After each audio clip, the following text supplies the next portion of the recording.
Tay? Emelita, anak, Anong ginagawa niyo dito? Paano niyo nalaman na dito na ako nakatira ngayon? pinagtanong-tanong ko sa mga kakilala mo, kaya may nakapagsabi sa akin. Ganun ba? Tara ho muna dito sa loob. Mukhang kanina pa kayo dito naghihintay sa labas. Ganitong oras kasi ang pagsasara ko ng pwesto sa palengke. Hindi naman gaanong matagal ang paghihintay namin itong apo kong si Buboy. Kanino bang anak yang batang kasama mo, Tay? Nung umalis ako sa atin, wala naman ako maliit na pamangkin ah. Bakit may apo kang ganyang kabata? Inampon mo ba yan? Anak siya ng ate Agnes mo. Apo, Buboy, magmano ko sa tiya Emelita mo. Opo, Lolo. Hello po, Tia. Anak ni Ate Agnes yan? Kaya pala kamukhang kamukha niya. Lalo ng mata, parehong-pareho sila kung tumingin. Ano bang ginagawa ng batang yan dito? Bakit isinama mo siya? Wala nang ate mo, anak. Namatay na siya noong nakaraang buwan. Hindi kita mahagilap kaya hindi ko nasabi sa iyo eh. Ulila na ang batang ito. Ano? Wala na si Ate Agnes? Ang huling balita ko nung namatay ang asawa niya.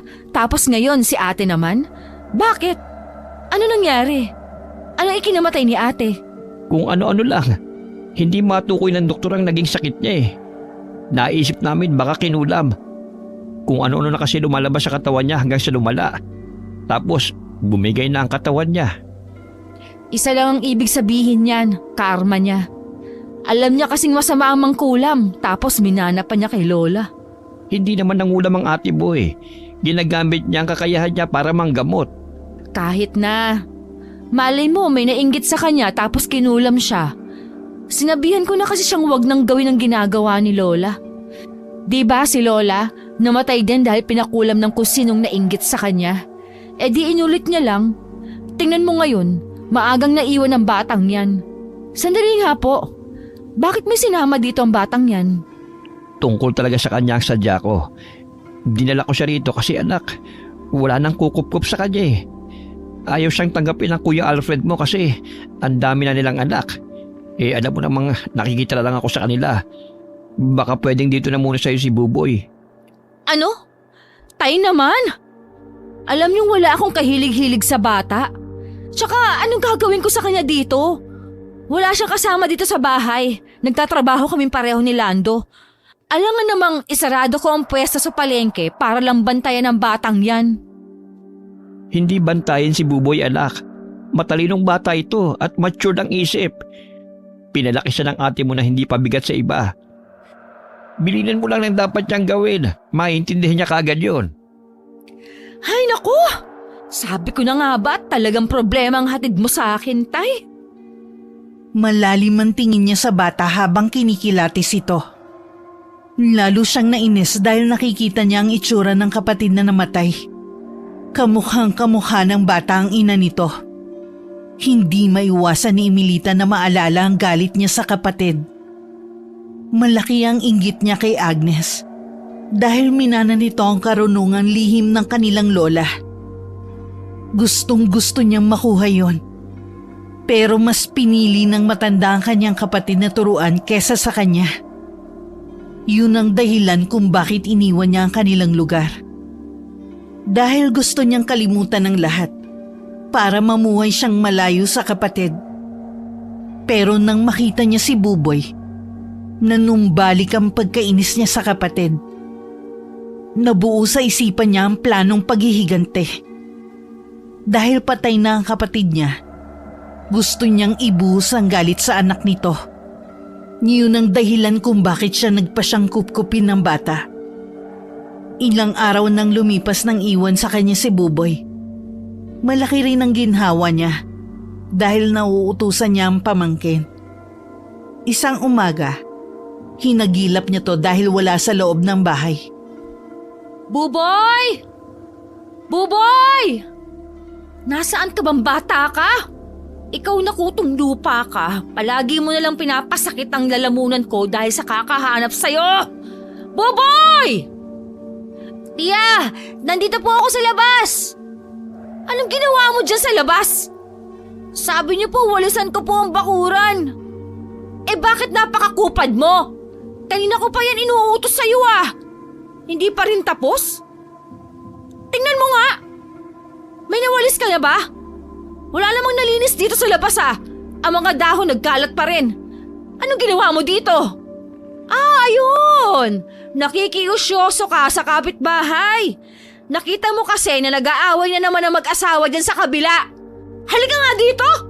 Ikaw na bata ka? Kaliit-liit mo pa? Chismoso ka na? Akin ang tenga mo, ha? Ginagalit mo talaga ako. Aray ko po, tiya! Masakit po! Huwag niyo pong pingutin ang tenga ko! Aray ko po! Bitiwan niyo po ako! Tiya, baka po matanggal! Talagang tatanggalin ko ang tenga mo para magtinukang bata ka. Napaka-chismoso mo! Dapat talaga sa'yo ay mawala ng tenga nang hindi ka na makasagap ng chismis. Tara sa loob at nang matanggal ang tuluyan ng tenga mong yan! Aray ko po, tiya! Tama na po! Ano ba yan? Ang aga-aga ang ingay-ingay niyong dalawa. Ano bang ginagawa mo sa batang yan, Emelita? Tinuturuan ko ng leksyon. Aba, ang aga-aga sumasagap ng chismis sa kabilang bahay. Hindi naman po eh. Nakita ko lang po silang nag-aaway. Naaawa po ako sa babae kasi sinasaktan po siya. Salbahe po yung lalaki. Sana po mamatay na ang ganong tao. Bad po siya. Ang sama-sama niya. Hoy! Ikaw na bata ka? Talagang manang-mana ka sa nanay mo mangkukulam, ano? Masama ang humiling ng masama sa kapwa. Paano kung magkatotoo yon? Anak ka pa naman ng mangkukulam. Huwag ka nang magsalita ng ganyan, ha? Opo, tiya. Ano ba yan, Emelita? Tigilan mo na nga yung bata. Pinapatulan mo pa yan, kalit-lit niyan. Oh, nakapagluto ka na ba? Kailangan ko na mag-almusal. Abay, papasok ako sa trabaho. Oo, nakapagluto na ako. Hoy, Buboy! Maghain ka na nga sa kusina ng may pakinabang ka naman. Hindi yung puro chismis ang inaatupag mo. Opo, tiya. Nang makapaghain na si Buboy, kumain sila ng sabay-sabay. Panay ang bili ni Emelita ng mga dapat gawin ng bata habang wala silang mag-asawa. Ipinagawa niya sa bata ang mga gawaing bahay. Araw-araw niyang iniiwan ng gawain si Buboy nang hindi ito lumalabas ng bahay para gumala. Pag umuwi naman siya, ay may dala na siyang lutong ulam para hindi na sila magluto. Palagi niyang tinitingnan kung nagawa ba ni Buboy ang lahat ng kanyang iniutos tuwing umuwi siya. Kapag may hindi ito natapos, kumukulo ang dugo niya at nasasaktan niya ang bata. Isang hapon, bago siya pumasok ng bahay galing palengke, nakita niyang abala ang mga tao sa kabilang bahay. Nang makiusyoso siya, nalaman niyang namatay ang kapitbahay nilang lalaki dahil sa atake sa puso. Dahil sa gulat niya, nagmamadali siyang pumasok sa loob ng kanilang bahay. Buboy! Buboy! Nasaan kang bata ka? Tiya? Nandiyan na po pala kayo. Nasa banyo po ako. Maliligo na po sana ako. May kailangan ka po ba? Hoy, bata! Halika nga dito. Umamin ka nga sa akin, ha? Aray ko po, tiya! Nasasaktan po ako! Ang higpit po ng hawak ninyo sa braso ko po! Talagang masasaktan ka sa akin kapag hindi ka umamin! Ano po ba yun? Alam mo bang namatay ang kapitbahay nating si Joel? Sino po yun? Tsaka bakit kayo sa akin nagagalit? Siya lang naman ang lalaking asawa ni Minda. Yung sinasabihan mong sana ay mamatay na dahil sinasaktan ng asawa. Po? Talaga pong namatay siya? Hindi ko naman po yun sinasadya eh. Sabihin mo nga sa akin, anong ginawa mo sa kanya? Wala po, tiya. Wala po talaga. Umamin ka. Anak ka namang kukulam. Kaya imposibleng wala kang alam. Sabihin mo sa akin, anong karunungang lihim ang itinuro sa'yo ng nanay mo? Sabihin mo! Wala po, tiya. Wala pong tinuturo si mama sa akin na kahit ano. Maniwala po kayo sa akin. Wala po talaga. Tsaka hindi po mangkukulam si mama. Manggagamot po siya, sabi ni lolo. Mangkukulam siya! Mangkukulam ang nanay mo! Mga kampon kayo ng dilim! Ikaw ang may gawa kung bakit namatay si Joel! Sa susunod, anong balak mong gawin, ha? Sinusunod mong papatayin? Sabihin mo! Wala po, Tia! Hindi ko naman po alam na namatay siya. Wala po akong ginawa. Wala po talaga.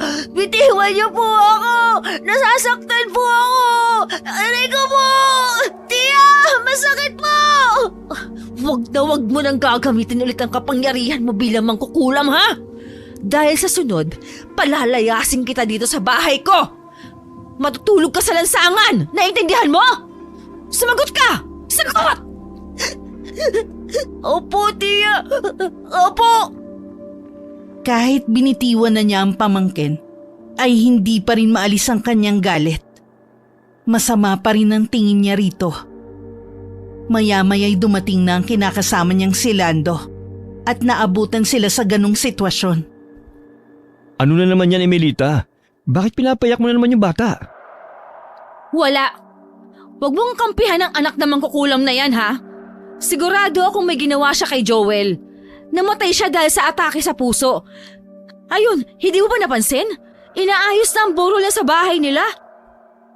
Ano? Patay na si paring Joel? Teka nga, atake sa puso ang kinamatay ka mo? Pero ano naman na kinalaman ni Buboy doon? Ang mga mangkukulam may taglay na karunungan makakasakit sa kapwa. Lando, anak siya na mangkukulam. Sigurado akong may ipinamanang kung ano sa kanyang ina niyang kampo ng dilim. Sus ko naman, Emelita. 7 taong gulang lang ang pamangkin mo.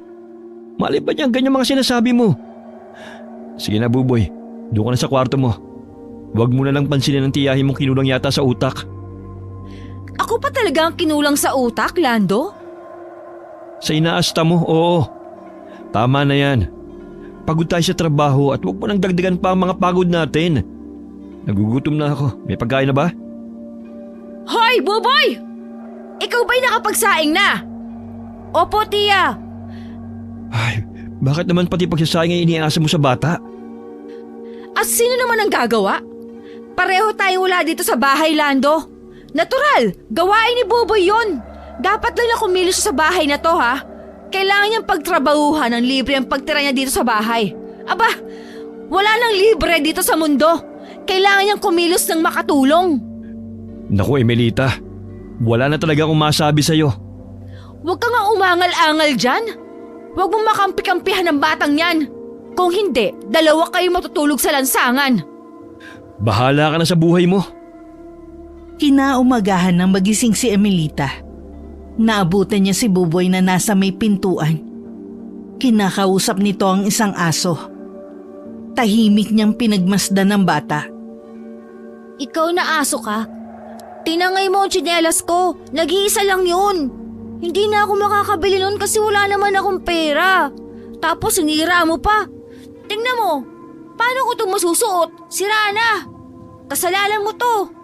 Huwag na huwag kang pupunta dito, ha? Nako, talagang aso ka. Mamatay ka na sana.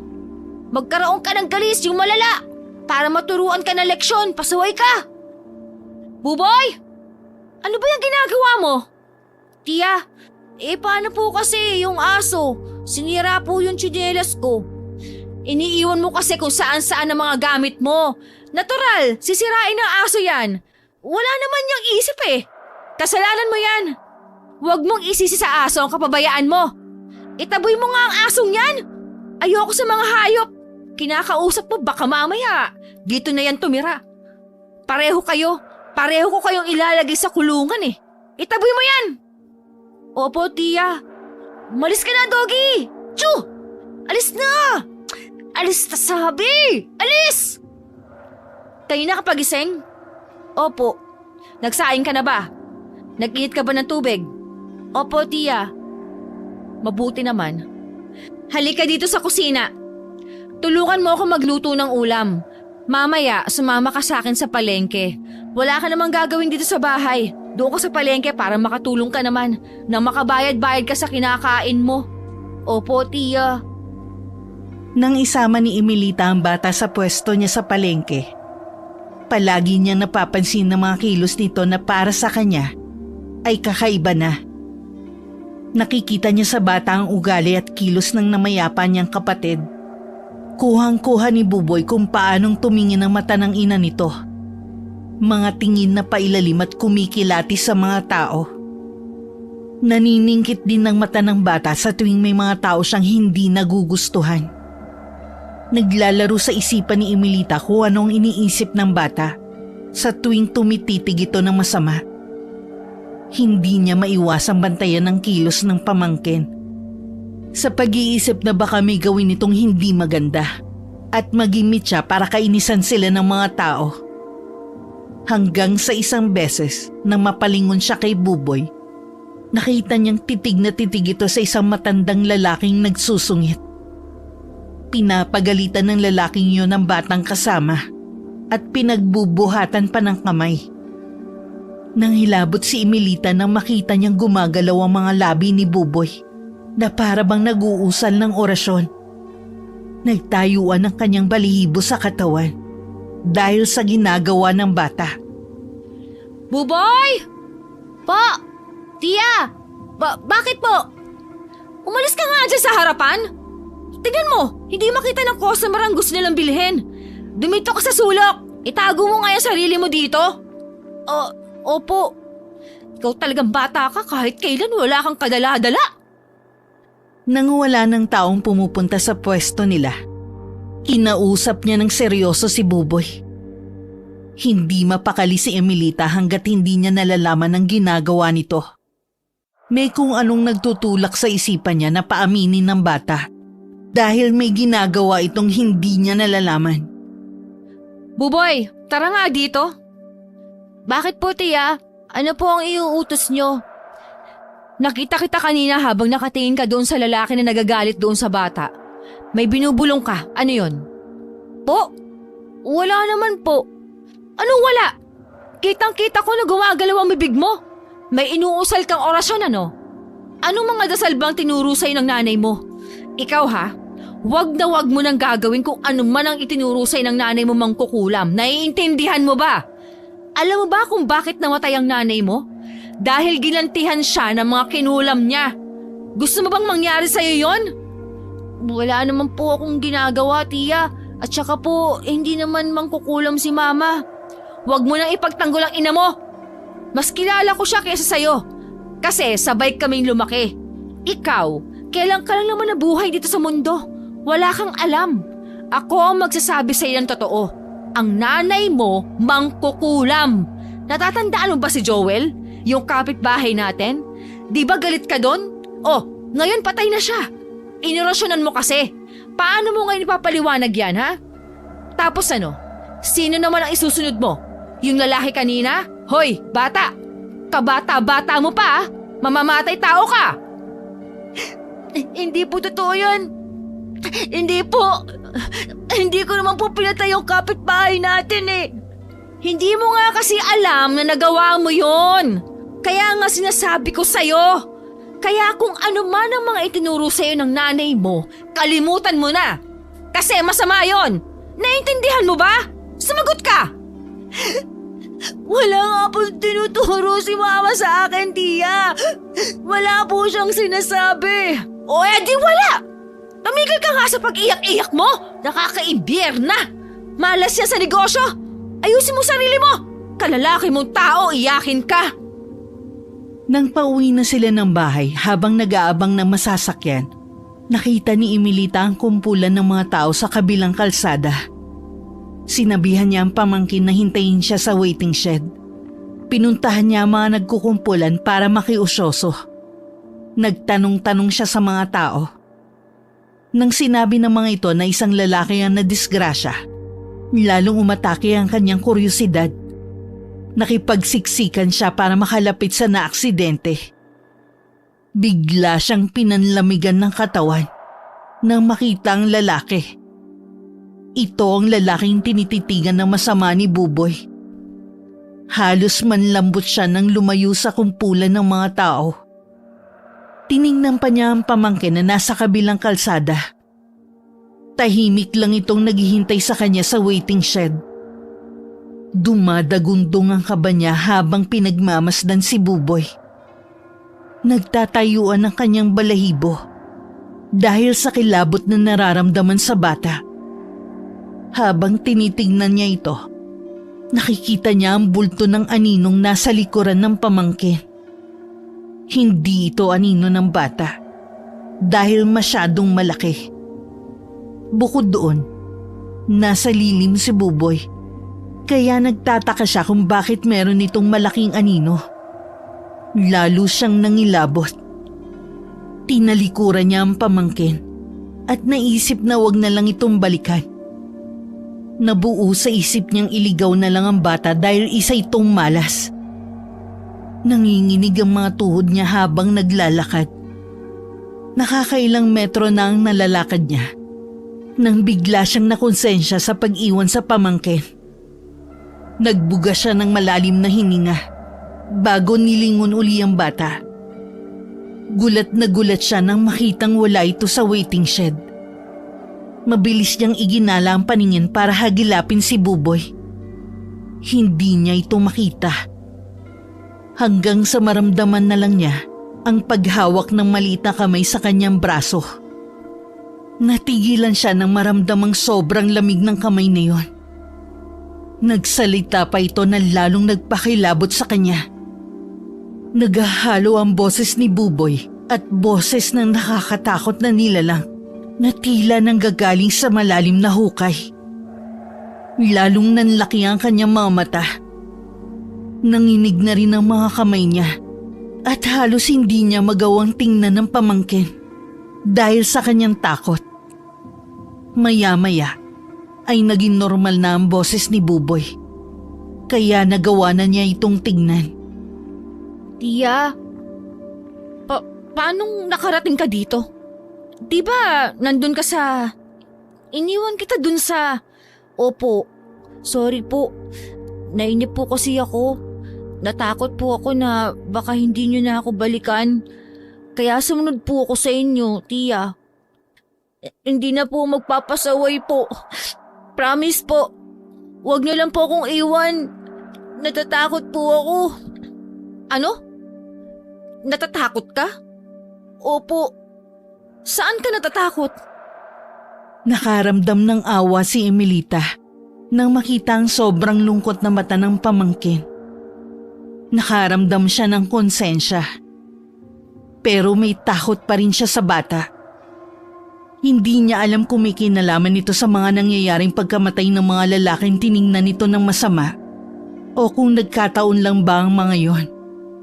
Pero ang inosenteng bata ay hindi niya kayang magpalaboy-laboy sa lansangan.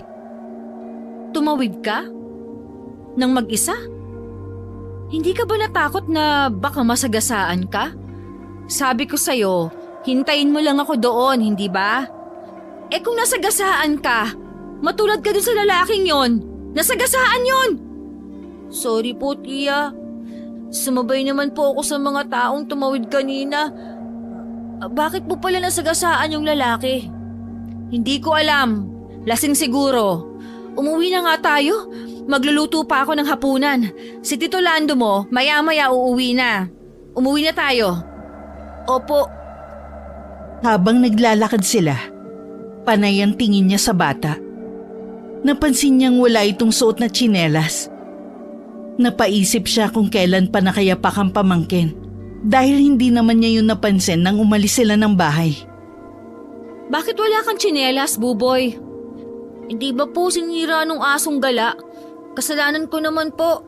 Naiwan ko po kasi sa labas ng bahay ang tsinelas ko. Bakit mo kasi iniwan doon? Kasi po, naglampaso ako ng sahig. Madudumihan po kapag pinasok ko po yung tsinelas ko. Mula kaninang umaga, pag alis natin ng bahay, nakayapak ka na?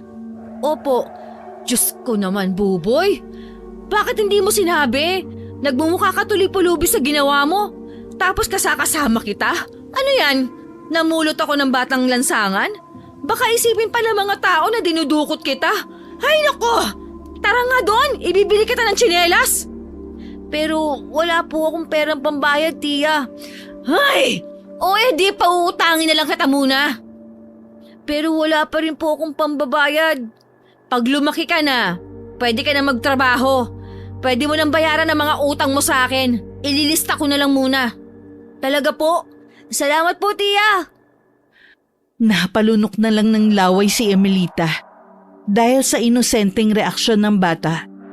Sa mga ganong sinasabi niya, ay paniwalang paniwala ito at naging masaya pa.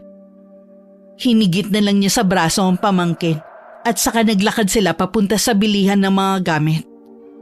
Napansin na rin niya ang suot nitong damit na luma na at may mga punit kaya ibinili na rin niya ito. Heto, kunin mo rin tong ternong damit na to. Mukhang bagay sa'yo para hindi ka magmukhang pulubi dahil sa suot mo. Huwag na po, tiya. Mahal po ang tsinelas. Mahal din po ang damit na yan. Baka po lumaki ang utang ko, hindi ko na po mabayaran. Hindi kita palalabasin ng bahay kapag gulagulanit ang suot mo. Kunin mo yan.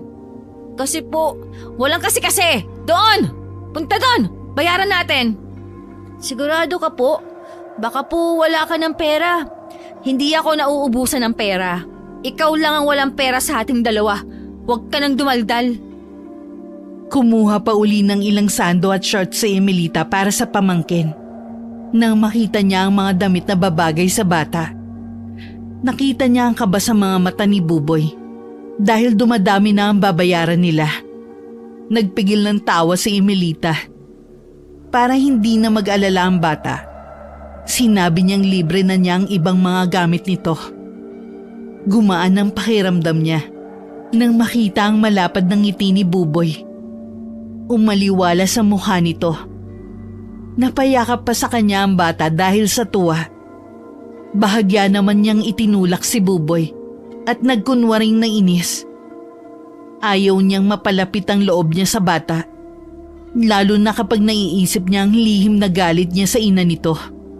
Nang matapos nilang bayaran ng mga pinamili, naglakad na uli sila papunta sa sakayan ng jeep. Medyo madilim ang daan dahil paggabi na. Nakailaw na rin ang mga streetlights. Habang naglalakad sila, panay ang tingin niya sa pamangkin. Napapangiti siya dahil hindi pa rin maalis ang ngiti sa bata. Pero maya-maya ay napawi ang kanyang ngiti nang makita ang anino nito. Kakaiba ang aninong nakita niya. Mas malaki pa ito kaysa sa kanyang anino. Iba rin ng hugis. At ang mas nagpakilabot sa kanya, ang kakaibang buhok at daliri ng anino. Mahaba ang buhok at sabog-sabog na gumagalaw-galaw pa. Ang mga kuko rin nito ay matutulis at naninigas na parang gustong manakit. Mabilis siyang lumingon para tingnan kung anong nilalang ang nakasunod sa kanila. Pero wala naman siyang nakita. Nang balingan niya uli ng tingin si Buboy, nakita niyang normal na ang anino nito. Tiya, bakit po? May nakalimutan po ba kayo? Ha? Wala. Halika na. Bilisan mo maglakad, gumagabi na. Opo. Hanggang sa pag-uwi ay hindi pa rin maalis sa kanyang isipan ang mga nangyari. Nasa bahay na ang kinakasama niyang si Lando at nakapagluto na rin ito ng hapunan. Naging masaya si Lando na makita niyang nagbanding sila magtiyahin. Pero inisimiran naman niya ang lalaki. Ayaw pa rin niyang tanggapin na napapalapit na sa kanya ang bata. Natatalo ang emosyong yun ng takot sa kakaibang pangyayari na nasasaksihan niya kay Buboy. Ang tingin pa rin niya sa bata ay isang malas o di kaya'y binabantayan ng demonyo. Malalim na ang gabi. Tahimik si Emelita habang nagpapaantok. Ang lalim ng iniisip mo ah. Ginto ba yan? Huhukain ko na. Ay, iniisip ko si Buboy. Yun! For the first time, iniisip mo na siya. Hindi na kumukulong dugo mo sa kanya? Mukhang nagugustuhan mo ng bata ah. Hindi yon. Pakiramdam ko may kakaiba sa kanya, Lando. Kakaiba talaga siya. 7 years old pero mature ng isip. Sinong 7 years old ang pwede mong utusan na kaya magsaing, maghugas ng plato, maglampaso ng sahig, magtiklop ng mga sinampay? Minsan nga pinagigim mo ng tubig sa poso ng kapitbahay para punuin ang drum sa banyo kahit may gripo naman tayo. Ibang klase ka talaga. Anong pinapalabas mo? Inaapi ko ang bata? Hindi ba? Anong tawag mo ron? Paniwalain lang ang bata? Sabihin mo ba namang hindi pwedeng laging buksan ng gripo kasi mahal ang tubig? Kaya nag-iigib sa poso. Tigilan mo nga ako. Binubwisit mo lang ako. Tapos ngayon iniisip mo na. Nakukonsensya ka na, no? Pwede. Itulog mo na nga lang yan. Buwisit ka. Pag-untugin ko kayong dalawa ni Buboy eh. Hindi nga. Seryoso na. Ano bang iniisip mo sa batang yon? Balak mo ng pag-aralin next year? Goods yan. Sayang ang talino ng batang yan. Hindi yon. May napapansin kasi akong kakaiba sa kanya. Hindi mo balak pag-aralin ng bata? Eh di pag-aralin mo kung gusto mo.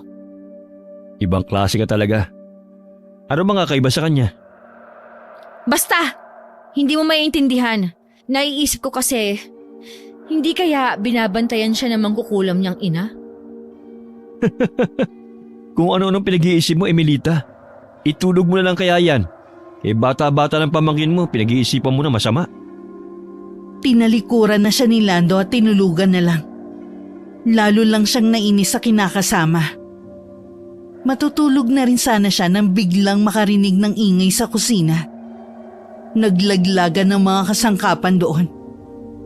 Inis na inis siyang bumangon at bubulong-bulong. Inisip niya na baka may nakapasok na pusa. Dinampot niya ang hanger na nakasabit sa pako sa likod ng pinto bago lumabas ng silid. Pagkalabas ay ginala niya ang paningin sa kabuuan ng bahay. Madilim ang paligid dahil patay ang mga ilaw. Bahagya lang ang liwanag na pumapasok mula sa ilaw sa poste sa labas ng bahay. Pero sapat na ang liwanag nito para maaninag niya kung may nakapasok na pusa. Dahan-dahan siyang pumunta sa kusina. Mahigpit ang pagkakahawak niya sa hanger. Natigilan siya nang makita ang malaking anino. Katulad ito ng aninong nakasunod kay Buboy. Mas malaki na ito at halos punuin ang buong kusina. Kinilabutan siya nang makita ito. Nanlalaki ang mga mata niya habang titig na titig. Pakiramdam niya hindi ito basta anino lang. Para itong may sariling buhay. Nararamdaman niyang nakatingin ito sa kanya. Maya-maya'y may kulay pula na lumitaw sa mukha nito. Nagliliyab na mga mata ng aninong yon ang pulang yon. Kasunod nito ang paghulma ng matutulis ng ngipin. Bumuka pa ang bibig ng anino na para bang gusto siyang lapain. Umunat ang mga kamay nitong may matutulis na kuko at pilit siyang inaabot. Sa sobrang takot niya, hindi na siya nakakilos at hindi na rin makasigaw. Sa sobrang panginginig ng katawan, ay bumagsak siya sa sahig. Maya-maya'y nakarinig siya ng mga salitang bumubulong. Napatakip siya ng tenga dahil palakas ng palakas ang boses na yun. Paulit-ulit ang pag-usal ng mga salitang hindi niya maintindihan. Hanggang sa naglaho na ang anino sa kanyang harapan. Nagkaroon siya ng lakas na makatayo. Kahit nanginginig ang katawan, ay pinilit niyang makabalik sa kwarto. Bago siya makarating sa silid nila, ay nadaanan niya ang silid ni Buboy. Naririnig niya sa loob ang boses na nag-uusal ng orasyon. Ang takot niya ay napalitan ng galit. Dali-dali niyang binuksan ang pinto ng silid at hinagilap ang bata. Binuksan niya ang ilaw. Nakita niya si Buboy na nakaupo sa higaan at may kung anong ginagawa. May hawak itong papel at lapis. Anong ginagawa mong bata ka? Ano to? Anong dinadrawing mo sa papel na to? Sabihin mo! Tiya, natatakot po ako. May nakita po akong monster. Ganito ang itsura niya. Nakita ko po, sa kusina po. Sinungaling, wag ako, Buboy. Anak ka namang kukulam. Umamin ka. Ang aninong yon, gawa mo, di ba? Ikaw ang naglikha sa kanya. Ginagamit mong pag-drawing para mabigyan siya ng itsura. Inoorasyon mo para makapanakot ka. Akala mo ba matatakot mo ko, ha? Gusto mo ba akong patayin? Sumagot ka! Hindi po, tiya. Maniwala po kayo. Hindi ko po gawa ang monster. Natatakot po ako sa kanya, tiya. Huwag mo akong artihan. Ganyan-ganyan din ang ginagawa ng ina mo. Nakukuha niya ang mga tao sa pag-iinarte niya. Sinasabi niyang nakikita niya ang halimaw at itinataboy niya lang. Pero ang totoo, kakampi niya ang halimaw na yon. Ginawa niya para mas mabisa ang pangungulam niya. Kaya ngayon, inuulit mo. Anak ka nga namang kukulam. Hindi po totoo yun. Hindi man kukulam si Mama. Akin na nga yung papel at lapis na yan. Sinabi ko sa'yo na huwag ka mangingialam sa mga gamit ko ah. Ang tigas na ulo mo. Sa susunod na kumuha ka ulit ng papel at lapis, palalayasin kita. Ayoko nang may mangkukulam sa bahay ko. Naintindihan mo ba? Ha? Sagot! Opo, tiya. Bago lumabas ng silid, binatukan pa niya ang bata at sa gigil dito ay nagawa niyang sabunutan. Pagbalik niya sa silid nilang mag-asawa, bumalik uli ang panginginig ng katawan niya sa maghalong galit at takot. Takot na takot siya habang tinitingnan ang iginuhit ng bata sa papel. Kuhang-kuha nito ang itsura ng aninong nakita niya sa kusina. Buong gabing hindi siya makatulog. Kaya bumangon siyang nanlalambot ang katawan. Nakapangalong baba siya sa kusina habang tinitingnan ang kilos ni Buboy. Iniuutos na lang niya sa bata ang mga gawaing siya dapat ang gumagawa. Nasisigawan pa niya ito kapag nagkakamali ng galaw. Dahil sa ingay niya ay nagising na si Lando. Ano ba yan, Emilita? Sigaw ka na naman ng sigaw. Sinisigawan mo na naman ng bata. Ano bang pinapagawa mo sa kanya? Tatanga-tanga kasi. Pritong itlog lang hindi pa magawa ng tama. Tingnan mo ang niluto niya. Puro sunog. Nakakaisang tray na ang nasayang niya. Hindi pa rin nailuto ng maayos. Ang dami tuloy na sayang oh. Bakit mo kasi pinapagawa sa bata? Malay ba siya sa pagluluto? Kailan siya matututo? Aba, dapat lang na habang bata pa tinuturuan na. Marunong nga siyang kumain tapos hindi marunong magluto. Anong silbi niyan? Ay nako, talaga naman Emilita. Buboy, magpasensya mo ng tiyahin mo. Ang ugali kasi niyan parang pinagsalim na kulog at kidlat. Hoy bata, ipagtimpla mo nga ako ng kape. Ayusin mo ha. Baka mamaya pati kape pumalpak ka pa. Tubig lang yan sa 3-in-1. Opo tiya. Dahil sa inis ni Emilita kay Buboy, hindi niya ito isinama sa palengke. Iniwan niya ito sa bahay at binigyan na lang ng mga gagawin para malibang. Tanghali na nang makaramdam si Emilita ng sama ng pakiramdam. Ibinili niya ang tindahan sa kanyang tindera at umuwi siya ng bahay para magpahinga. Naabutan pa niya si Buboy na nanonood lang ng palabas sa TV. Binati siya nito pero hindi niya pinansin. Nagtuloy-tuloy siyang pumasok sa kanyang silid. Sobrang bigat ng pakiramdam niya na para bang lalagnatin. Gumamit pa siya ng thermometer. Pero napag-alamang hindi naman nilalagnat kaya itinulog na lang ito. Mahimbing na siyang nakakatulog nang maalimpungatan siya. Dahil may malamig na bimpong lumapat sa kanyang noo. Siraulo kang bata ka? Ano ginagawa mo? Nilalagnat ka po, tiya. Kaya nilagyan ko po kayo ng bimpong basa. Ganyan po kasi ang ginagawa sa akin ni Mama kapag may lagnat ako. Ano naman ngayon? Sinabi ko bang gawin mo sa akin? Inistorbo mo ang pagtulog ko. Doon ka nga sa labas. Tsaka pwede pa. Huwag kang pasok ng pasok dito sa kwarto. Ayoko ng istorbo. Gusto ko ng pahinga. Opo, tiya. Alam mo, nagkasakit lang ako ngayon kasi nandito ka sa bahay. Ini-stress mo ako palagi. Ibalik na lang kaya kita kay tatay. Tiya, ayoko po dun. At bakit? Hindi ko po gusto ang asawa ni Tiyo. Kaya po ako dinala dito ni Lolo kasi ayaw po sa akin ng asawa ni Tio. Eh bakit ako? Gusto ba kita? Hindi ba hindi rin? Pero mas gusto po kita. Eh ayoko nga sa'yo. Tsaka nakita mo na, inaayawan ka ng mga tao. Alam mo kung bakit? Kasi nga, mangkukulam ang nanay mo. Pero wag niyo po akong ibalik doon. Magpapakabait na po ako. Aalagaan ko po kayo. Hindi ko na po susunugin ang itlog. Promise po. Ano bang nagustuhan mo sa akin? Di ba nga, sinusungitan kita palagi? Sabi po kasi ni Mama bago siya mamatay, hanapin daw po kita. Sa inyo daw po ako tumira. Kasi mabait daw po kayo. Hindi niyo raw po ako pababayaan. Sinabi niya yon? Opo. Naniwala ka naman? Opo. Sinungaling ang nanay mo. Ang mga mangkukulam, hindi naman yan sila nagsasabi ng totoo. Masyado kang paniwalain. Ipagluto mo na lang ako ng lugaw. Marunong ka? Opo, tiya. Tinuruan po ako ni Mama magluto ng lugaw. Palagi ko po siyang nilulutuan noong may sakit po siya. Sabi niya, yun lang daw po ang kakainin niya. Bakit daw? Kasi po, yun lang daw ang pagkain na hindi niya isinusuka. Gumiginhawa daw po siya sa lugaw. Ganon?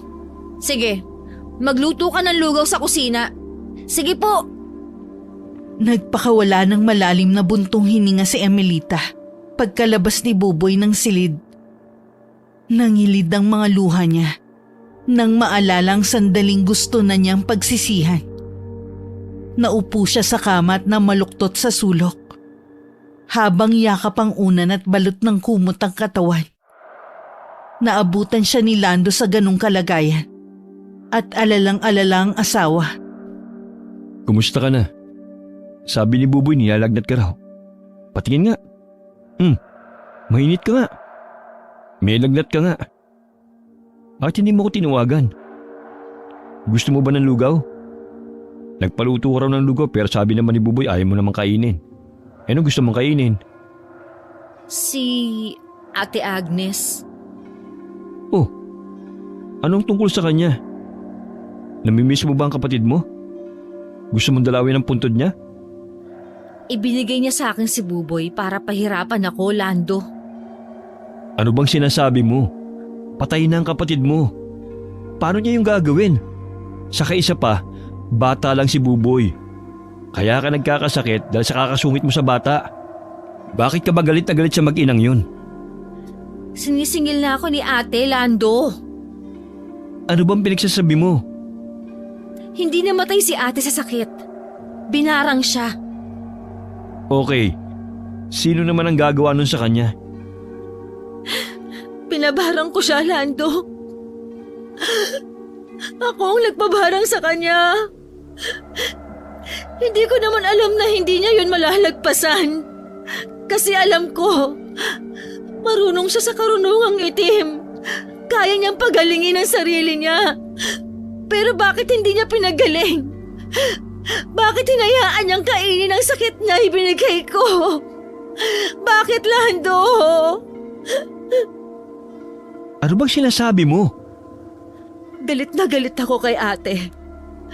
Kasi sabi ni Lola, ako daw ang tuturuan niya ng kakayahan niya. Kasi noon pa man, gusto ko nang manahin ang kakaibang kapangyarihan ni Lola. Manghang-mangha ako kung paano siya mag-usal ng Latin na orasyon. Kung paano niyang napapasunod ang mga alaga niyang insekto papasok sa katawan ng taong bibiktimahin niya. Gusto kong gawin yun. Gusto kong maging kagaya ni Lola. Pero anong ginawa niya? Ibinigay niya kay Ate ang kakayahang yon. Tapos anong ginawa ni Ate? Ginamit niya sa panggagamot. Ayos lang naman sana. Kaso, nung sinabi ko sa kanya na gusto kong matuto, nagalit siya sa akin. Ayaw niya. Pinagdamutan niya ako. Kaya naging sukdulan ang galit ko sa kanya. Nabulag ako ng galit at selos. Kaya pinabarang ko siya.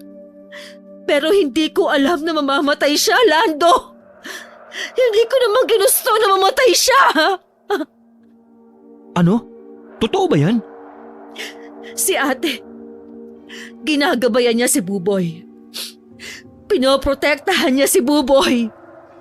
Ginagantihan niya ako sa pamamagitan ni Buboy.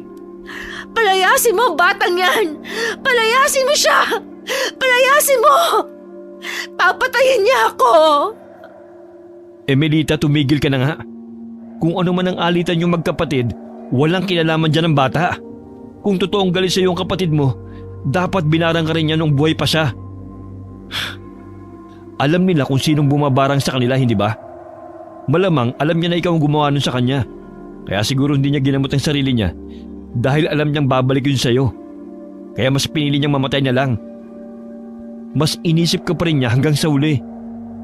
May dahilan siguro siya kaya ginawa niyang manahin ang karunungang yun. Kasi alam niyang gagamitin mo sa masama dahil sa ugali mo. Hindi totoo yan! Kahit kailan hindi naman niya ako inisip. Dati pa, ang gusto niya, lahat ng meron ako sa kanya mapunta. Ewan ko sa'yo. Lando, ibalik mo na si Buboy kay tatay.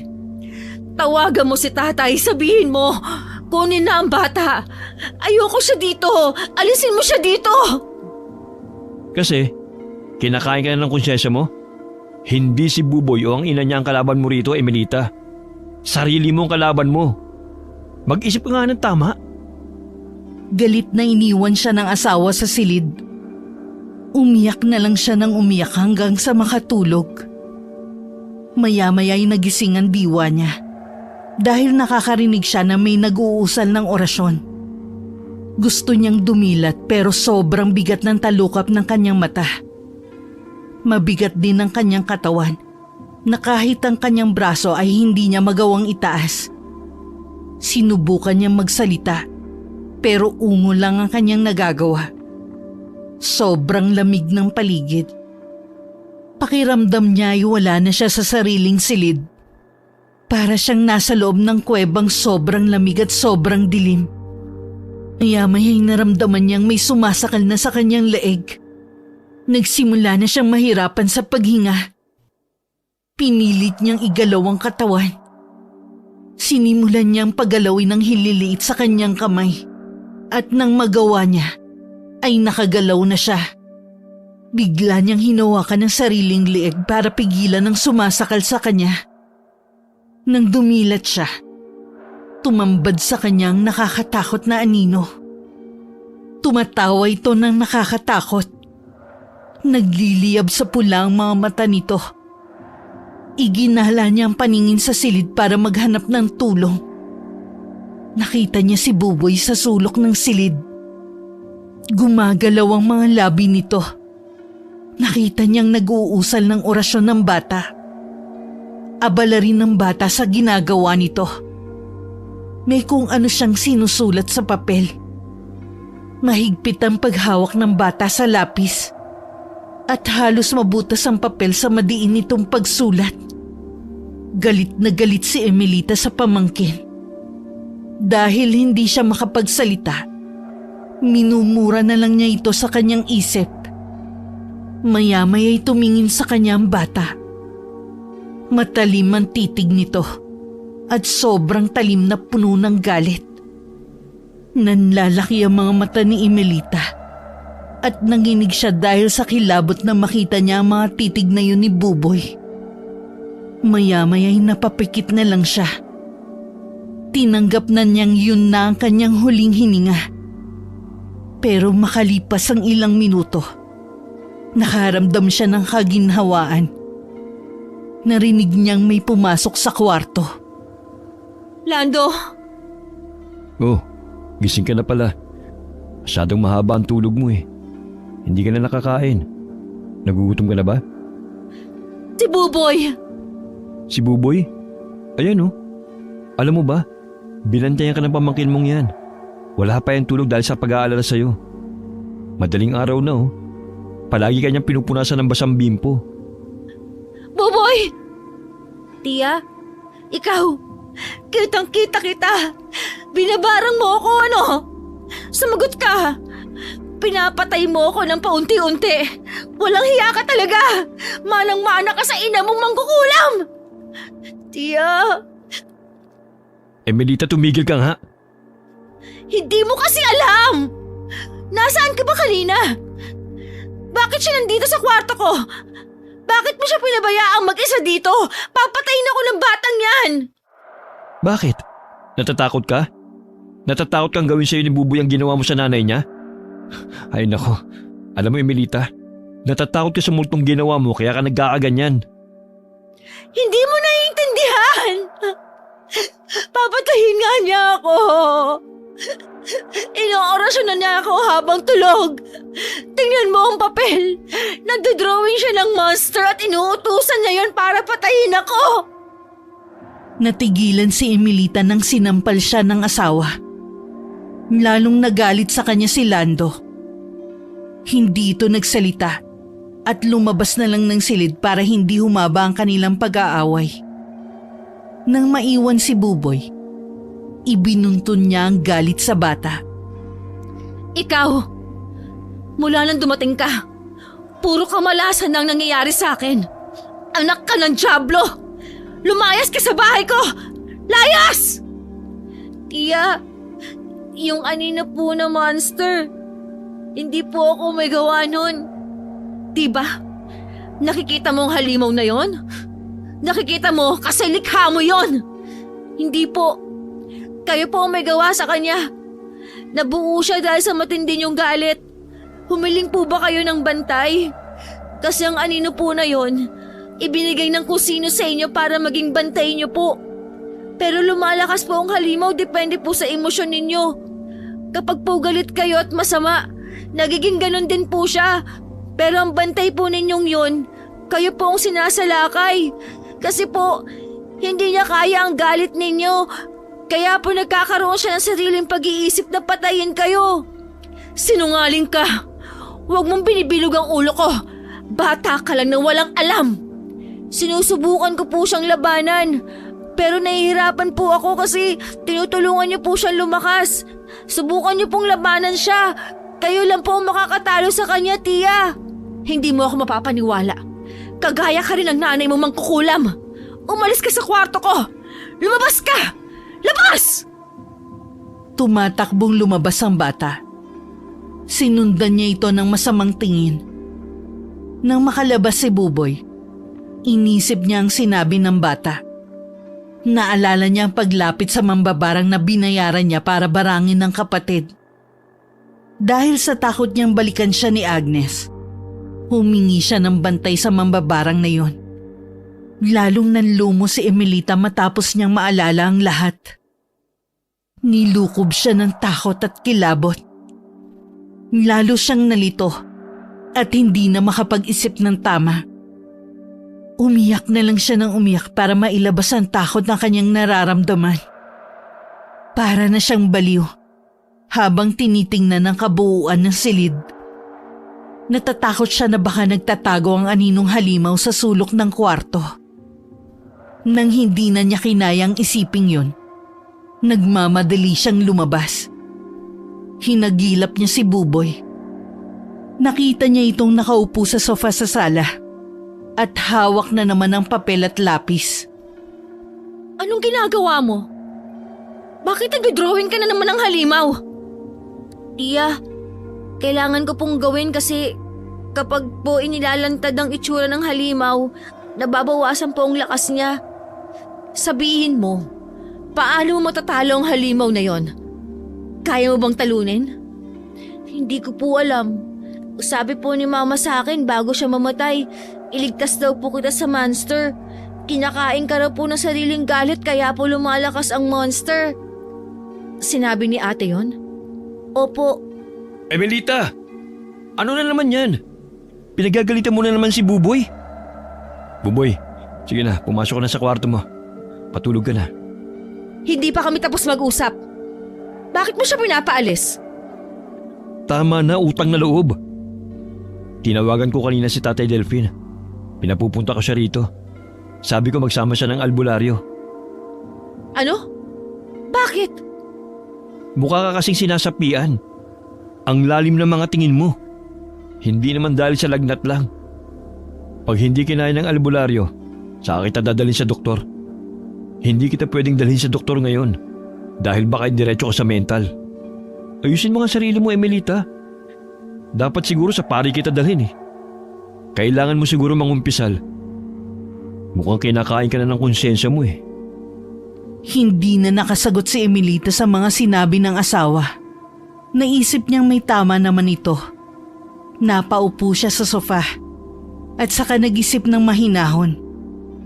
Inalok siya ni Lando ng pagkain at tumango na lang siya. Doon niya lang naramdaman ang pagkalam ng sikmura. Ipinaghain siya ng asawa at binantayan siya habang kumakain. Pagkatapos nun ay nakatulog na siya sa sofa. Ayaw niyang pumasok sa silid dahil sa pakiramdam na naroon ang aninong halimaw. Pagdilat niya, tumambad sa kanya ang ama at ang isang matandang lalaki. Nabigla siya ng bangon nang sa likod ng mga ito ay naroon ang halimaw na aninong gumagambala sa kanya. Nakasunod ang anino sa kanyang ama. Tay, O anak, kumusta na ang pakiramdam mo? lumayo ka! Iwanan mo ang tatay ko! Lubayan mo siya! Ano bang sinasabi mo? Isang albularyo ang kasama ko. Siya si Apo Lakay. Siyang tumingin sa Ate Agnes mo. Ikaw? Sabihin mo, bakit hindi mo napagaling ang ate ko? Ang ate mo nagdesisyon na huwag siyang gamutin. Bakit? Dahil ayaw niyang saktan na bumarang sa kanya. Sabi niya mahal na mahal niya ang tao ngayon. At kung kagustuhan nitong mamatay siya, kaya daw niyang ibigay. Ang ayaw niya lamang, imapahamak daw yun. Hindi totoo yan! Ano ba nangyayari sa'yo, anak? Tay, nandiyan na po pala kayo. Oo, kasama ko si Apo Lakay. Si Buboy nasaan? Nasa kwarto po. Hindi ko po pinapalabas kasi palaging sinusungitan ni Emelita eh. Ganun talaga kapag may sakit.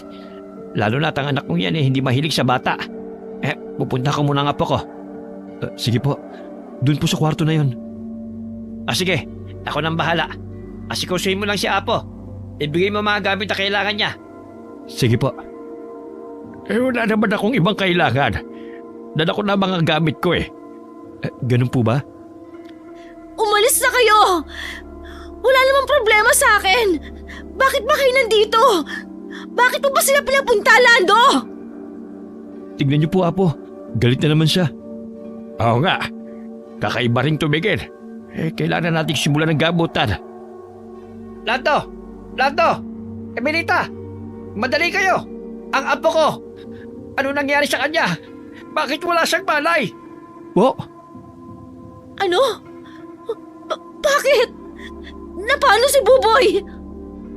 Dahil sa sigaw na yun ni Mang Delfin, nagmadali silang tumakbo sa kwarto ng bata. Naabutan nila si Mang Delfin nakalong sa kandungan ng batang walang malay. Nanlambot ang katawan ni Emelita nang makita si Buboy na nababalutan ng usok na itim. Ano nangyari sa kanya? Wala sa katawan ng bata ang kanyang espiritu. Nababalutan siya ng itim na mahika. May gustong sumakob sa kanyang katawan. Anak siya namang kukulam. Kaya natural lang sa kanya na magkaganyan. Emelita, hanggang ngayon ba naman? Bukas ang sixth sense ng bata. Kaya lapitin siya ng mga elemento at mga enerhiya. Una ko pa lamang makita ang batang yan. Alam kong espesyal siya. Dalian nyo. Ihiga nyo siya sa sahig. Kailangan ko babawi ang espiritu niya bago pa siya maunahan ng itim na enerhiya ang sumasakop sa kanyang katawan. Sinabi ng manggagamot na ilabas sa sala ang bata para merong mas malaking espasyo. Ipinasarado rin ang pinto at mga bintana. Pagtapos maihiga ang bata sa gitna ng sala, nagtulos ng puting kandila ang albularyo sa sahig at ipinwesto itong nakapalibot sa bata. Pagkatapos ay nagsimula ng matandang lalaki sa pag-usal ng orasyon para mabawi ang espiritu ng bata. Maya-maya ay nagtayuan ang balahibo nila sa katawan dahil sa kilabot. Lumamig ang klima. Wala namang hangin dahil hindi nakabukas ang bentilador. Pero kitang-kita nila na tila sumasayaw ang apoy ng mga kandila. Hanggang sa makita ni Emilita ang itim na enerhiyang bumabalot sa katawan ng pamangkin na unti-unting kumakapal. Gumagalaw ang enerhiyang yun na animoy usok na kulay itim. Nabuo ng isang bulto ng taong enerhiya. Sobrang pagtataka ni Emilita na siya lang ang nakakakita sa enerhiyang yun. At kahit ang albularyo, hindi yun nakikita pero nararamdaman lamang nito. Emilita! Po? Wala ka bang nararamdaman sa likuran mo? Ho? Anong meron sa likuran ko? Pakiramdaman mo siya. Lalong nangilabot si Emilita sa sinabi ng matandang lalaki. Dahil doon ay natuon ang kanyang atensyon sa likuran niya. Natatakot siyang lingunin ng nilalang na nararamdaman niyang nakatayo sa kanyang likuran. Ramdam na ramdam niya ang presensya nito. Pero hindi kagaya ng itim na enerhiya. Hindi siya nakakaramdam ng takot sa nilalang na yun. Anong nasa likuran ko? Huwag kang matakot. Nandyan ang pamangkin mo. Ayaw niyang bumalik sa katawan niya dahil ginagabayan ka niya. Inilagay ng bata ang enerhiya ng dilim sa kanyang katawan para iwanan ka nito. Babalik lamang si Buboy sa katawan niya kapag tuluyan nang natalo ang negatibong enerhiya. Dahil nabuo ang enerhiyang yon mula sa galit at selos. Nababahiran na ito ng kapangyarihan ng dilim. Kapag hindi natin naagapan, magiging isang mabagsik itong demonyo at papatayin niya ang katawan ng bata. Hindi! Kasalanan ko ang lahat ng ito. Sa akin ito nagsimula. Walang kasalanan dito si Buboy. Huwag ang pamangkin ko. Ako na lang. Ako na lang. Hindi pwedeng mapahamak ang apo ko. Gawin mo ang lahat ng paraan, Apo Lakay. Oo, sa tulong ninyo, gagawin ko. Huwag kayong matatakot sa kalaban. Ngayon lamang ako nakakita ng ganitong sitwasyon. Ang masamang enerhiyang ito ay nagsimula sa barang. Gawa ito ng masamang mambabarang. Hindi na napigilan ni Emilita ang maiyak dahil sa labis na pagsisisi. Nakaramdam siya ng takot para sa kanyang pamangkin. Wala siyang ibang sinisisi kundi ang sarili niya. Sa kauna-unahang pagkakataon, nagawa niyang magdasal para sa kaligtasan ni Buboy. Dinig na dinig niya ang pagsabay ng tinig sa pag-oorasyon ng albularyo. Nagmumula ang tinig na yun sa kanyang likuran. Kaya alam niyang si Buboy ang sumasabay kay Apo Lakay. Dahil sa ginagawa nila, nagsimula ng maging agresibo ang halimaw na enerhiya. Lumaki ito ng lumaki na sinakop ang buong bahay. Parang pininturahan ng itim ang mga dingding. Maya-maya'y lumitaw ang nagliliyab sa pula na mata ng aninong halimaw. Nagpaikot-ikot ito sa lahat ng mga dingding. Sa bawat usal ng orasyon ng albularyo, ay lalong nagagalit ang anino. Lalo pa itong naging agresibo nang magsindi na ng insenso si Apo Lakay. Pumailan lang ang usok nito. Dahilan para lumiit ang itim na enerhiya at bumalik sa tabi ng katawan ni Buboy. Kitang-kita ni Emilita ang pagkataranta ng itim na usok. Naghahanap ito ng matataguan. Maya-maya'y nakita niyang pumasok ito sa katawan ni Buboy. Dumaan ito sa bibig ng bata. Napasigaw si Emilita dahil sa takot at pag-aalala sa kung anong mangyayari sa katawan ng pamangkin. Nagulantang silang lahat ng bumangon ng katawan ng bata. Nang dumilat ito, nagliliyab sa pulang mata. Si Buboy! Ano nangyayari? Bakit kulay pula ang mata ng apo ko? Hindi yan si Buboy. Sumapi sa katawan niya ang enerhiyang nagbumula sa dilim. Hala? Paano to? Ano nang gagawin natin? Huwag kayo magpapadala sa takot. Kapag natakot kayo, lalo siyang lalakas. Gagamitin niya ang takot ninyo para matalo tayo. Ano pong gagawin namin? Dasal! Yan ang pinakamabisang sandata sa mga kagaya niya.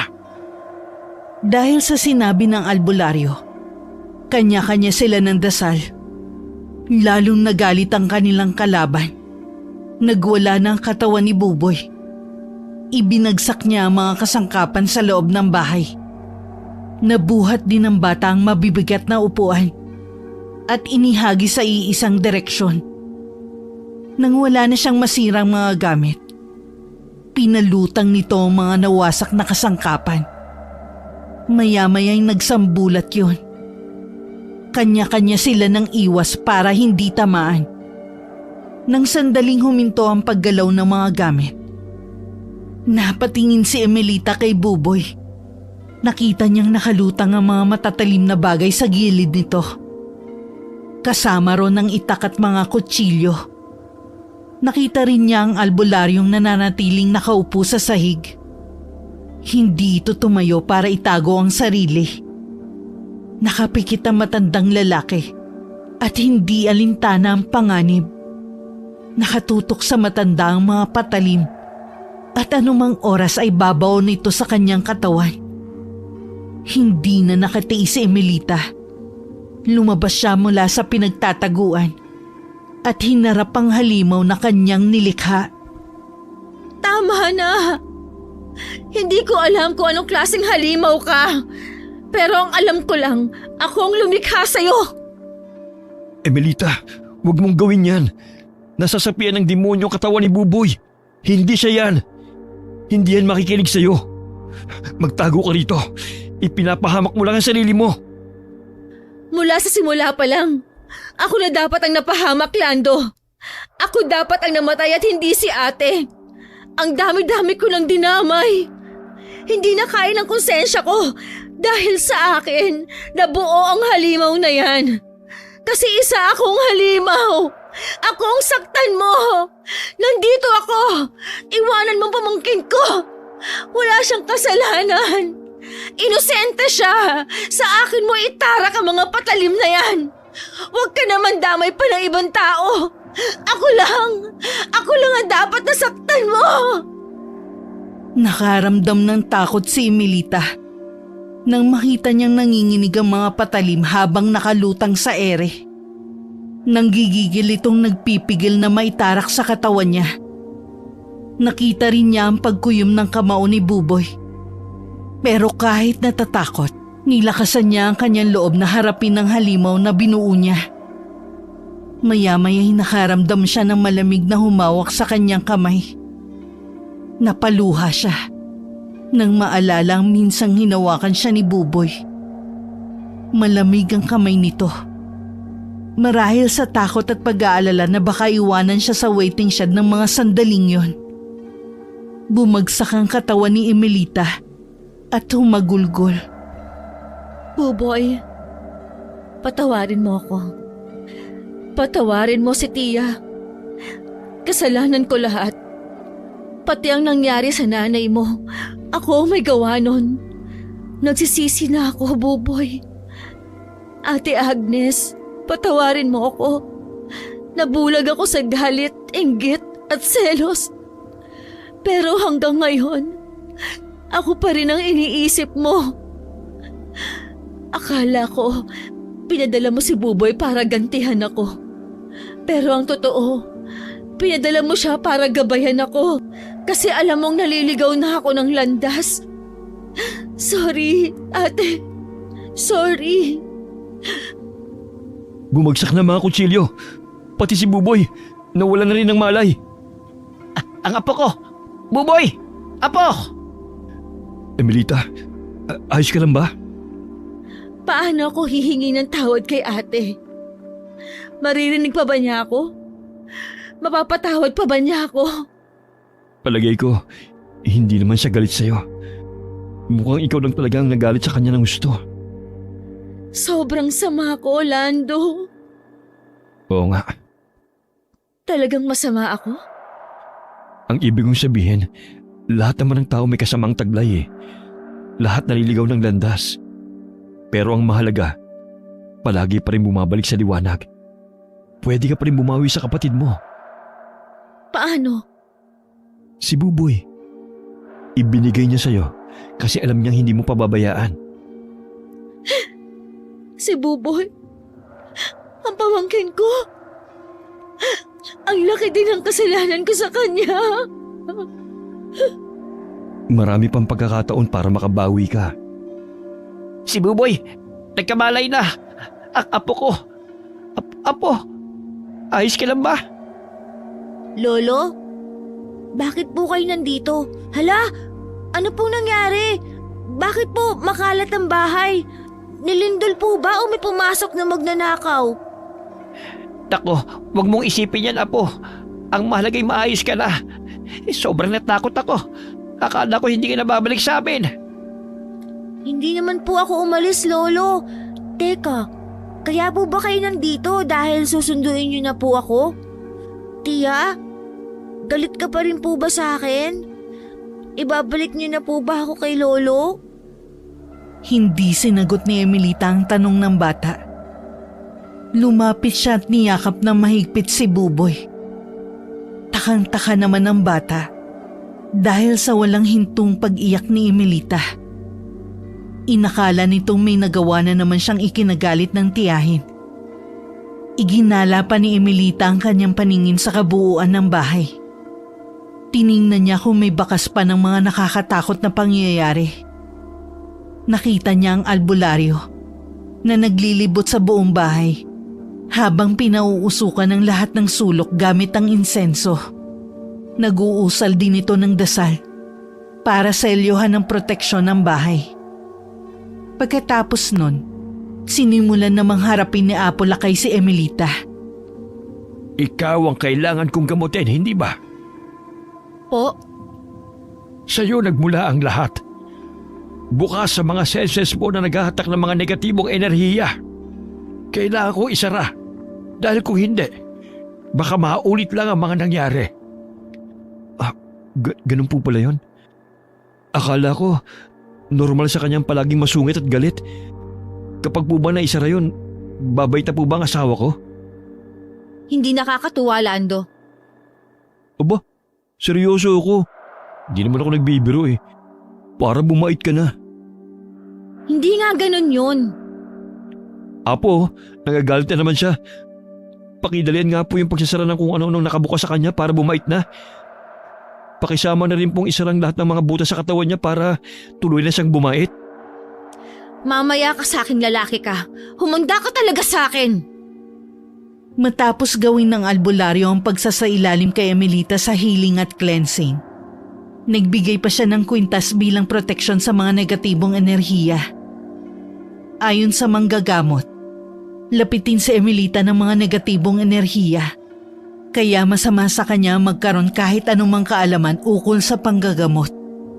Dahil sigurado magagamit niya sa hindi mabuting paraan. Binigyan din si Buboy ng kwintas para hindi lapitan ng mga element. Sinabi nito mabilis maakit sa bata ang mga nilalang dahil sa kakaiba nitong enerhiya. Nang matapos na ang manggagamot, nagpahinga lang sila sandali at nagpaalam na rin ng dalawang matanda. Nagpasalamat si Emilita sa albularyo, lalo na sa kanyang ama dahil sa ginawa nilang pagsalba sa buhay niya. Dahil din sa mga nangyari, nakilala ni Emilita ang kanyang sarili. Nalaman niya kung saan siya nagkamali at kung paano sisimulan ng buhay ng walang galit at hinanakit sa iba. Ilang oras ang ginugol nila para linisin ang bahay. Napapahilot na lang si Emilita sa kanyang sentido nang makitang halos walang natirang gamit sa kanila dahil sa nangyari. Parang bagong lipat sila sa bahay na yun dahil umaliwalas matapos ilabas ang mga gamit na nasira. Grabe, ganito kabilis magpalit ng mga gamit sa bahay? Kung ganito ang paglilinis, hindi na ako maglilinis. Malaking pera naman ang uubusin para makabili ng mga bagong gamit. Sorry ha. Kasalanan ko kasi lahat yan. Wala akong sinasabi Wala rin akong sinisisi. Pero in fairness marunong ka na rin mag-sorry ngayon. Mahusay yung dilalang albularyo ng tatay mo. Nagawa niyang baguhin ang ugali mo Galing! Ikaw! Namumuro ka na Natatandaan ko, may kasalanan ka pa sa akin Psst! Bawal kang magalit. Sige ka, makakabuo ka na naman ng monster. Hindi na mangyayari yon. Kasi ako na mismo ang monster. Halika dito! Makakatikim ka sa akin! Nakalimutan ko pala si Buboy sa kusina. Nagluluto kasi ng itlog yun Tuturuan ko nga pala. Baka mamaya makaubos na naman siya ng isang tray dun. Yung dati kasi niyang teacher, hindi magaling magturo. Sige, dadagdagan ko pang inis ko. Makalipas ang ilang linggo, dinalaw ni Emelita ang puntod ng kanyang kapatid kasama si Lando at Buboy. Pagkakita pa lang niya sa puntod, ay hindi niya napigilan ang pagpatak ng luha. Naibuhos niya ang kanyang emosyon at nagawa rin niyang magsisi sa lahat ng kanyang nagawang kasalanan. Nakapagpasalamat din siya sa kapatid dahil iniwan sa kanya ang nag-iisa nitong anak na si Buboy. Nang matapos siyang makipag-usap sa kapatid, naramdaman niyang parang lumaki ang kanyang ulo. Nagtayuan ang balahibo niya sa katawan. Pakiramdam niya ay may iba silang kasama. Mabilis siyang napalingon sa likuran. Bukod kina Lando at Buboy na naghaharutan, nakita niya ang isang malaking anino sa may kalayuang puno. Kilalang kilala niya ang aninong yun. Dahil ganun ang bulto ng kapatid niya, sa punong kinaroroonan ng anino, nakita niya ang marahang pagbagsak ng mga dahon na para bang nagpapahatid ng gustong sabihin ng kapatid niya. Pinagmasdan niya ang aninong yon hanggang sa unti-unting naglaho. Kasabay ng paglaho nito ang paghinturin ng pagkalagas ng mga dahon sa puno. Nawala na rin ang panlalaki ng ulo niya, pati ang mga balahibong nagtatayuan. Hindi ka pa ba tapos, Emelita? Ha? Bakit? Si Buboy kasi, ang sabi niya nagugutom na daw siya. Hala, hindi po tiya. Oh, kanina lang nagsabi ka sa akin Sabi mo po ililibre mo ko. Wala akong pambayad. Madadagdagan po ang utang ko, tiyo. Utang? Kanino kami utang? Kay tiya po. Bakit ka nagkautang sa tiya mo? Kasi po, pinalitan po niya ang tsinelas kong sinira ng aso. Tsaka po itong damit na suot ko. Binili niya po sa akin. Kaya pala. Di, dagdagan pa natin ang utang mo. Pilistahan pa lang nagaganap Tumigil na nga kayong dalawa. Umalis na tayo. Dumaan muna tayo doon kila tatay para mabisita ko naman sila kuya. Yun. Tapos sakto. Baka may libreng pagkain doon, Buboy. Hindi naman dadagdagan ang utang mo sa tiyahin mong kuripot. Sinong kuripot, ha, Lando? Ako ba yon? Wala akong sinabi May binanggit ba akong pangalan? Wala naman, di ba, Buboy? Idamay mo pa talaga ang bata, ha? Hoy, Buboy! Binubugbog na ako ng tiyahin mong masungit! Tulungan mo naman ako rito! Oh, bakit ka natatahimik dyan? Nakita ko po si mama sa bandaron. Nakatingin po siya sa atin. Tapos nakangiti po. Kumakaway pa nga po kanina Mariones, bilisan na nga natin. Kaya ayoko nagpupunta sa sementeryo kapag ganitong hindi pa undas Hindi na rin sila nagtagal sa lugar na yun. Pagkabisita sa ama at kapatid ni Emelita, ay umuwi na rin sila sa kanila. Bago pa sila makarating ng bahay, napansin ni Emelita ang asong sumira sa tsinelas ni Buboy. Punong-puno yun ng galis sa buong katawan. Naalala niyang salitang nabitiwan ng pamangkin dahil sa galit niya sa asong yun. Hoy, bakit ka natutulala dyan? Bakit mo tinititigan ang asong galisin na yan? Huwag mong sabihin na naawa ka. Di ba ayaw mo sa mga aso? Lando? Si Buboy kaya? Minana niya kaya ang kakayahan ni ate? Ano na naman yan? Seryoso ako. Kasi nung bata pa kami, Lahat ng sinasabi ni ate nagkakatotoo, lalo na kapag galit siya. Si Buboy kasi, galit na galit siya sa asong yan. Kaya nasabihan niya ng hindi maganda. Tapos ngayon, nagkatotoo. Nagkagalis nga siya oh. Tingnan mo. Ano ka ba naman? Baka nagkataon lang yan. Sinisimulan mo na naman paghinalaan ng bata. Tsaka, paano mo malalaman na yan yung aso kinaiinisan niya? Hindi mo na yan makikilala kasi wala na yung balahibo. Tayo na, umuwi na tayo. Gusto ko na magpahinga eh. Si Buboy kanina pa nandun sa bahay. Nag-aantay yun dun sa labas kasi sarado pa ang pintuan. Buksan mo na, bilis. Dahil hindi mapalagay si Emelita sa mga naiisip niya tungkol sa pamangkin, dinala niya ito kay Apo Lakay matapos ang ilang buwan. Dahil sa kutob niyang hindi maganda, humingi siya ng payo sa albularyo kung paano maiiwasan ni Buboy na maging katulad ng kanyang ina. Pero ang naipayo lang ng matandang lalaki ay ang tamang paggabay ni Emelita sa kanyang pamangkin. Pauwi na sila ng bahay, galing sa lugar ni Apo Lakay. Tahimik siyang nag-iisip habang naglalakad nang magsalita si Buboy. Tia, bakit po pala tayo nagpunta sa albularyo? Masama po ba ang pakiramdam ninyo? Ha? Hindi naman. Bakit po? Natatakot kasi ako, Buboy. Saan po? Ayokong maging katulad ka ng mama mo. Ibig kong sabihin, hindi ka dapat maging manggagamot na kagaya niya. Kung magiging manggagamot ka man, dapat yung registered, kagaya ng doktor. Tapos magtatrabaho ka sa mga ospital. Pangarap ko nga po yun, Tia. Pero wala naman po akong pera. Siguro po, pag nagkatrabaho na lang po ako, mag-iipon po muna ako. Hindi. Hindi mo kailangang mag-ipon. Pwede kitang pag-aralin, pero may kapalit. Madadagdagan po ang utang ko sa inyo, Tia. Baka po hindi ako makabayad. Hindi ko sisingilin. Pati yung mga utang mo nung nakaraan, kakalimutan ko na. Basta sa isang kondisyon. Ano po yun? Gusto kong maging mapagtimpi ka. Ayokong nagagalit ka. Hindi ka rin pwedeng nagsasalita ng hindi maganda sa iba. Kahit na sa mga hayop. Dapat maging mapagmahal ka sa lahat. Kaya mo ba yon? Opo, Tia. Dapat hindi ka maging magagalitin. Huwag mong tularan ng pangit kong ugali, ha? May papangako mo ba? Opo, Tia. Promise po. Sige. Pag ganyan, pag-aaralin na kita next year. Tapos, magsikap ka para maging mabuti kang doktor.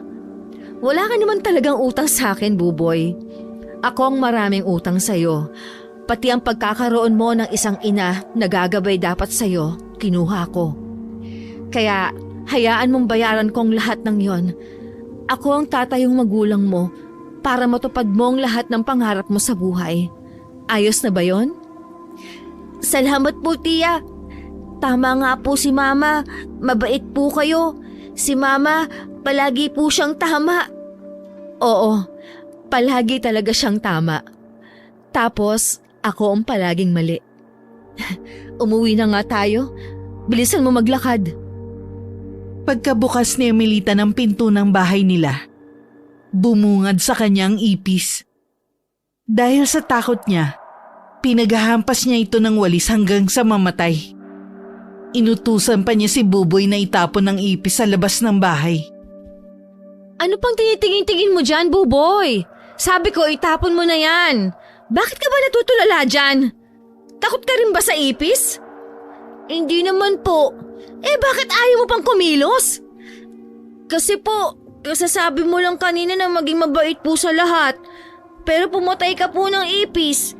May buhay din po kasi sila. Insekto lang naman yan. Hayop pa rin po. Diyos ko, Day! Minsan hindi ko na alam kung saan ako lulugar sa'yo. Basta, itapon mo yung ipis. Mula ngayon, ayoko nang nakakakita ng ipis dito sa bahay. Kung ayaw mo silang mamatay, ilabas mo na lang. Sige po.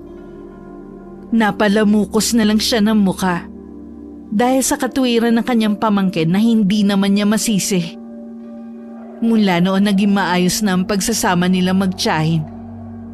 At dahil na rin kay Buboy, ang pagkakaroon ng anak na inaasam nilang mag-asawa ay nagkaroon ng katuparan.